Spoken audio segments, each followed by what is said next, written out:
मान्य श्री शासन मंडली अध्यक्षुलु मान्य श्री शासन सभा सभापति मान्य श्री मुख्यमंत्री गारू गौरवनीय शासन मंडली सभ्युलु शासन सभा सभ्युलु अंदरिकी ना वंदनमुलु 2017-18 बड्जेट समावेशाल संदर्भंगा नव तेलंगाण शासन सभा संयुक्त समावेशाలను ఉద్దేశించి ప్రసంగించడం నాకు సంతోషంగా ఉంది.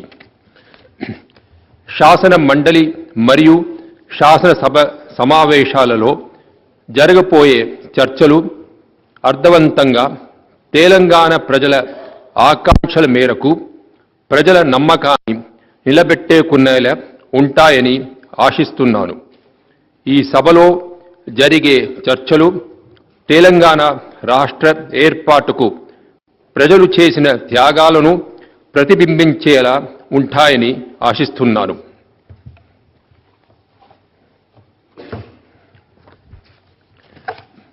Telangana, the youngest state of India and the most happening state, has embarked upon many innovative steps to give the much needed boost to the state economy.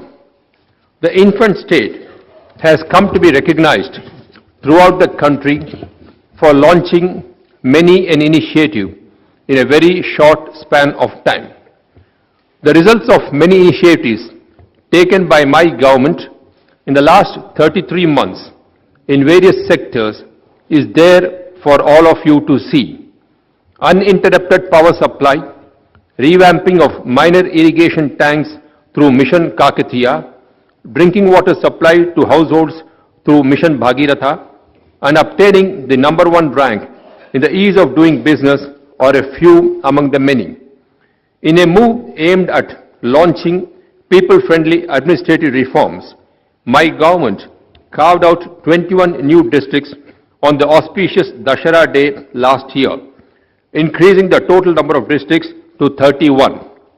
In addition to the new districts, 25 new revenue divisions, 125 new mandals, 5 new police commissionerates, 23 new police subdivisions, 28 circle officers, and 94 new police stations have also been created as part of this exercise. This is aimed at taking the administration and governance to every doorstep and to improve the delivery systems so as to ensure that the benefits of development and welfare schemes reach the last person in the state. It is heartening to note that under Know Your District, Plan Your District concept, many district-specific developmental strategies have been initiated through micro-level planning by the district administration. It gives me immense pleasure to note that there has been a significant improvement in the growth of Gross State Domestic Product, GSDP, since the formation of the new state. As per the advanced estimates of 2016-17, the GSDP is likely to grow at an impressive rate of 13.7% at current prices compared to the estimated all India growth rate of 11.5%. At constant prices of 2011-12, this corresponds to 10.1% growth as against the projected national growth rate of 7.1%. As per the advanced estimates, Telangana's gross state domestic product is estimated to be 6.54 lakh crore in 2016-17 at current prices. The primary sector, that includes agriculture and allied activities, is likely to register an impressive growth of 17.2% due to the good monsoon and proactive measures taken by my government to revamp the rural economy. This is significantly higher than the all India growth rate of 9% for this sector. The secondary sector, that includes industries and manufacturing, is likely to grow at 9.8%, which is higher than of all India 8.7%. The service sector is likely to grow at 14.6% as compared to the all India growth of 11.9%. In energy sector, the state formation heralded a new dawn, ending years of neglect of this sector. The most significant achievement over the last 33 months on this front has been to end the power cuts and to ensure uninterrupted power supply. The people of Telangana have finally realized their dream of this 24/7 power supply to reap consequential benefits. This was the first challenge which the state government had to face after formation of the new state. The farmers of Telangana are heavily dependent on agricultural pump sets that require power. In the past, 4 to 5 hours of power could be supplied for agriculture, that too with problems of low voltage resulting in burning of transformers that affected timely supply of water to the crops. The farmers of Telangana suffered untold misery due to this. Even the industrial sector had to deal with power holidays twice a week, and the domestic and commercial sector had to suffer power cuts of more than 4 to 8 hours duration. Within 6 months of the state formation, the well-planned, coordinated and concerted steps taken by my government helped us tide over the crisis. Power cuts are now a thing of the past. Today, my government is ensuring supply of 9 hours quality power during daytime. It is expected to reach 9,500 to 10,000 megawatts. The agencies concerned are readying to ensure uninterrupted supply without any break. With significant progress in power sector, my government is striving to usher in a new era of progress and prosperity in the state. This has generated a new spirit of optimism and enthusiasm all over the state. My government has embarked upon a long-term action to augment power generation in the state. While the installed generation capacity at the time of state formation was 6,574 megawatts, in the last 2.5 years, my government has created an additional generation capacity of 4,190 megawatts. By the end of the current year, further generation capacity of 4,130 megawatts will be added. By the end of the next 3 years, the total availability of power shall be 16,306 megawatts. This includes 800 megawatts from Paloncha, KTPS, 1,000 megawatts from Chhattisgarh, 1,080 megawatts from Bhadradri Power Plant, 4,000 megawatts from NTPC, 800 from Singareni, 400 megawatts from Yadadri Power Station, 809 megawatts from CGS, apart from 3,727 megawatts from solar, 90 megawatts from hydel projects. In addition, Vada-Dichpalli transmission line has now been completed, through which the state can tap 2,000 megawatts from the northern grid from anywhere in the country as and when required by the state. My government, through these innovative measures of power management and augmentation of capacity, has successfully transformed the state from a power deficit into a power surplus state. Notwithstanding Telangana being the youngest state, it has secured the #1 rank in ease of doing business. My government has unveiled the TS-IPAS Act, the most investor-friendly industrial policy with a statutory backing, conferring the right to clearance within 15 days through an innovative system popularly known as single window without grills. This has paved the way for industrial growth of the state. Self-certification of the entrepreneurs is allowed where clearance is delayed, thereby ending the license raj of the past. A leading manufacturer of mobile phones recently conveyed its pleasant surprise and appreciation to my government on the seamless system of clearances in the state, without any scope for corruption or delay. This bears ample testimony to the transparent, simple and graft-free system of industrial clearances ensured by my government. As a result, the state is witnessing an unprecedented flow of investments totaling to over rupees 54,000 crore through 3,451 units with an employment generation potential of 2.20 lakhs persons. The service sector has become the main growth engine of the state economy in recent decades. There has been a spurt in the number of ITES units in the state due to industry-friendly policies and world-class infrastructure. The state contributes about 12% of the share in the country's IT exports, and Hyderabad ranks second in terms of total revenue from IT sector in the country. The value of IT exports in 2015-16 from the state was rupees 75,070 crore. This sector provides direct employment to over 4 lakh persons. My government has announced ICT policy framework, electronics policy, image policy for animation and gaming industry, innovation policy, rural technology policy, data centers policy, open data policy, cyber security policy, and data analytics policy. These policies will consolidate our preeminence in this sector. After achieving phenomenal success in the establishment of T-Hub, my government has embarked on a plan to develop phase 2 of the T-Hub with a total built-up space of 3.5 lakh square feet. This will provide incubation space for 4,000 IT entrepreneurs. As Dr. Ambedkar has said, political democracy cannot last unless there lies at the base of it a social democracy. In order to achieve inclusive social justice, the poor and the backward remain the focus of my government. My government is committed to provide social security to destitute and helpless persons. True meaning of development is not only economic prosperity and technological advancement, but more importantly, inclusive growth that can be achieved by ensuring support and social security to the downtrodden. Only when the fruits of progress reach the poorest family in the remotest hamlet, and to ensure this, several welfare initiatives have been launched with a human touch.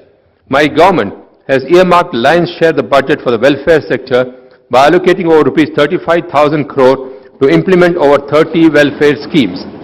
I am happy to state that today Telangana is considered the leading state in implementation of welfare measures.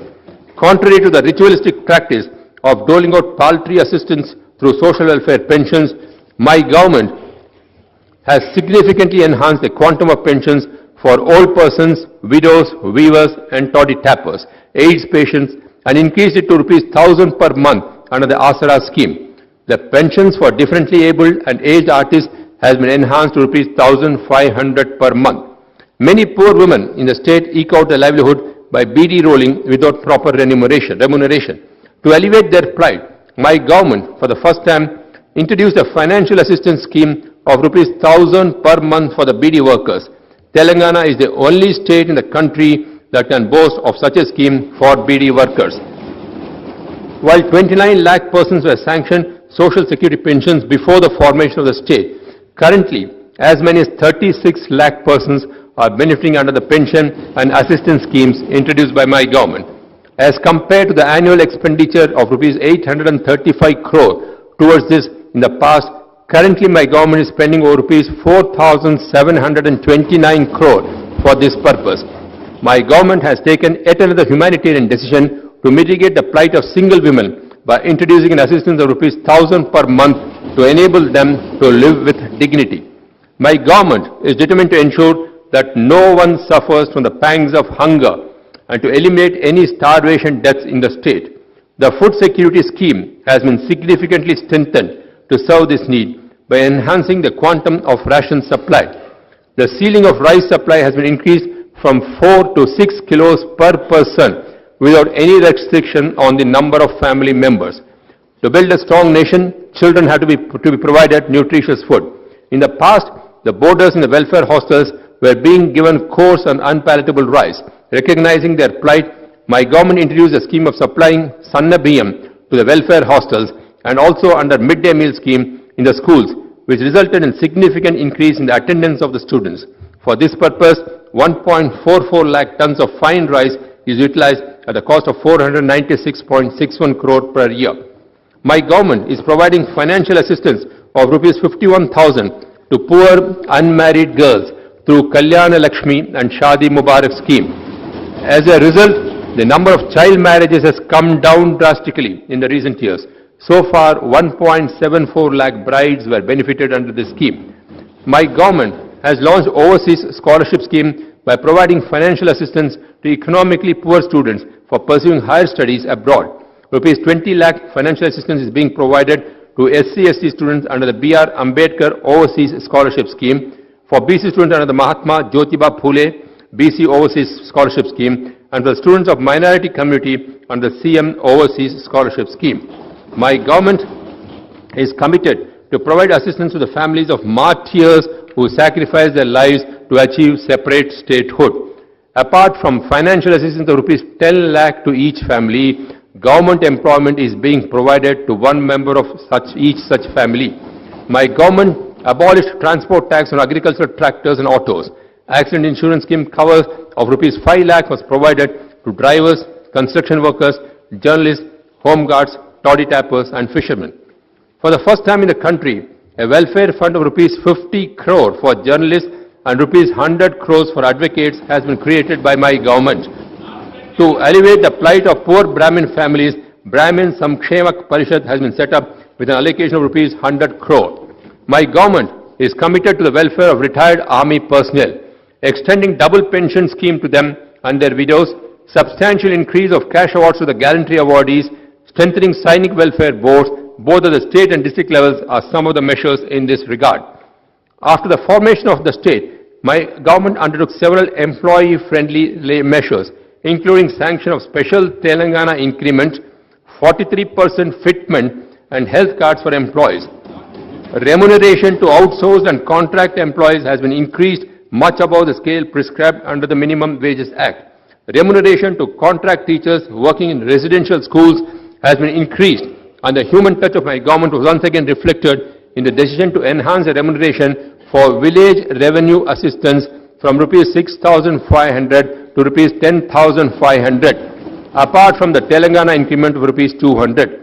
Recognizing the services rendered by the Anganwadi teachers and helpers, my government enhanced their wages from rupees 4,200 to rupees 10,500 for Anganwadi teachers and from rupees 2,200 to rupees 6,000 for helpers.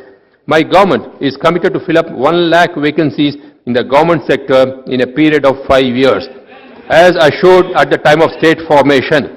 As a part of this commitment, so far, recruitment of 5,936 posts has been completed through the Telangana State Public Service Commission. In addition, 2,681 posts were filled up in the power sector and 4,500 in Singareni collieries. Further, 3,950 persons were recruited in RTC and 10,422 posts were filled up in police department. With this, the total recruitment after formation of the state has gone up to 27,481. Soon, notification will be issued to fill up another 12,000 new posts. My government intends to regularize the services of 20,000 contract employees and 24,000 outsourced employees in the power sector.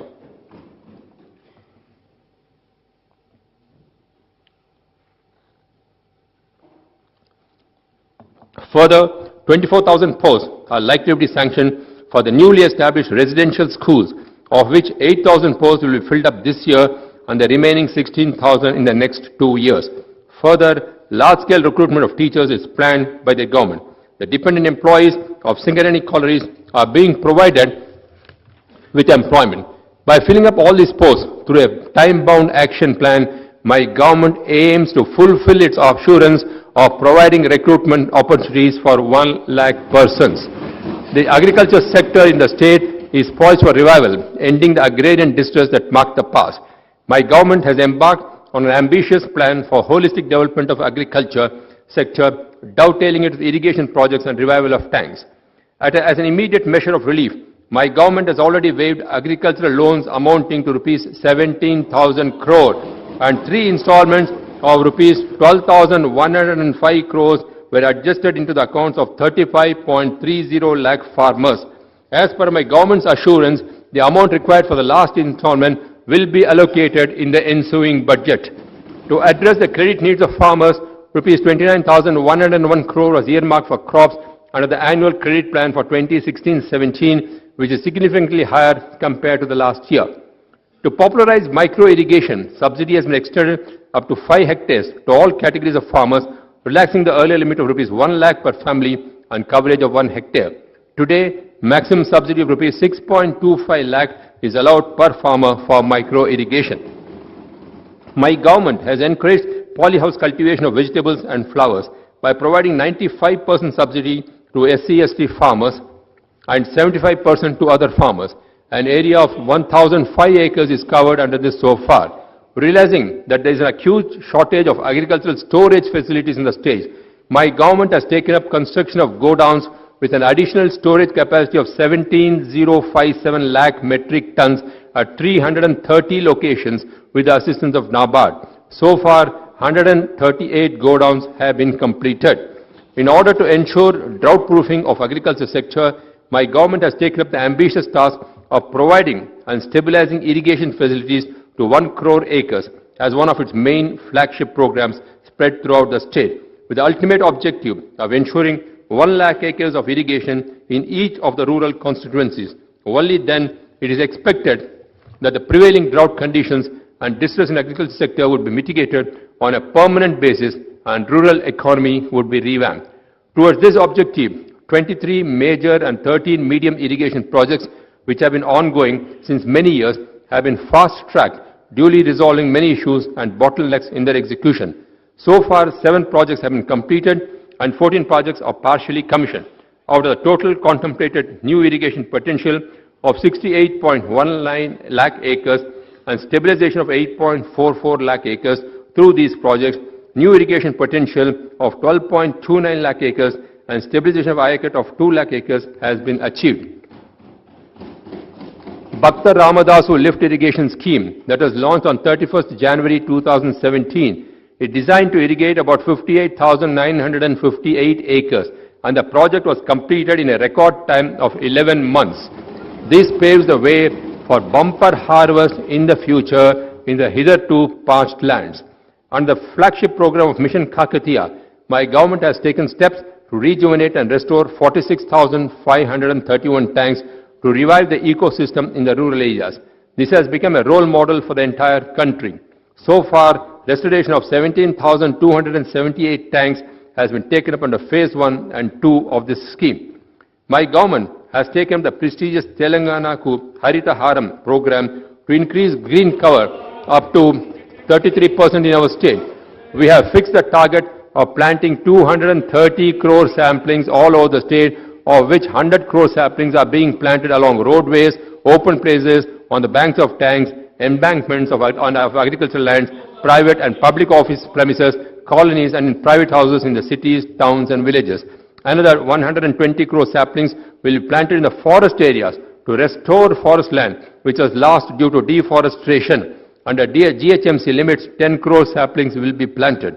The program, which was launched on July 3, 2015, has planted 15.86 crore saplings in the first year and 40 crore saplings in the second year. Efforts are on to plant 46 crore saplings this year. Program is on to plant an average of 40,000 saplings on per village, which will be 40 lakh saplings in every assembly constituency. To protect and safeguard the toddy trade, a program is on to plant 5 crore toddy palm saplings along tank embankments. Last year, 50 lakh toddy palm saplings were planted. 4,000 nurseries were set up in the state to make available the saplings wherever there is a need. On an average, 1 nursery was set up for every 2 villages. Society should come forward to unveil Green Telangana. Road development has been taken up as a specific policy. This, coupled with maintenance, will remove the hardship faced by the people in the past and improve their mobility. After formation of the state, my government has formulated a comprehensive road development policy framework suiting geographical needs of the state. As per the present policy, each village is connected with Mandal headquarters with a Pakka road. Mandal to district headquarters is a double-lane road and district headquarters to the state capital with a 4-lane road. In 14,689 kilometer length of roads was upgraded to BT roads under the Panchayat Raj Department with an expenditure of rupees 2,247.28 crore. Further, 8,987 kilometer length of road are being widened and 46 bridges are being built with an expenditure of rupees 891 crore. Under the Roads and Buildings Department, 5,150 kilometer length of road is being upgraded with an investment of rupees 1,550 crore and 512 bridges are being built by spending rupees 2,782 crore. So far, 2,850 kilometer length of road has been widened with an expenditure of rupees 4,100 crore. My government has achieved remarkable success in securing adequate funds for the construction of new national highways in the state. The state has secured 2,872 kilometer national highways in the last 2.5 years, as against 2,527 kilometer length of national highway laid in Telangana over the last 7 decades. As a result, the total national highway road length will increase to 5,399 kilometers, resulting in an increase in average national highway road length in the state to 4.7 kilometers as against the national average of 3.81 kilometers.